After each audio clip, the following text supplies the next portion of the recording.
What's going on, guys? Today I have this Audi Key Fob, and this is the car key remote to unlock and lock our doors, as well as the same remote that we use for the keyless entry and push to start.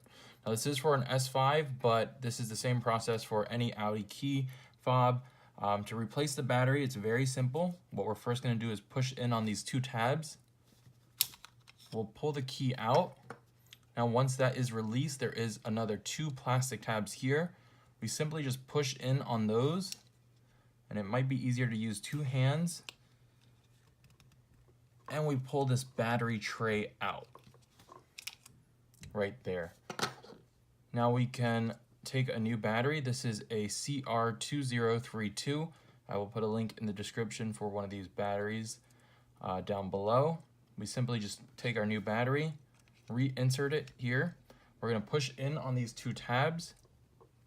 And then once it's in, we're gonna give it one final push, and those two tabs will push right back out.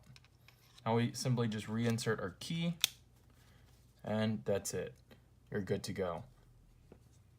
So if you guys found the video helpful, please leave me a thumbs up, and check out my channel for more car videos. I will see you guys in the next one. Thanks for watching.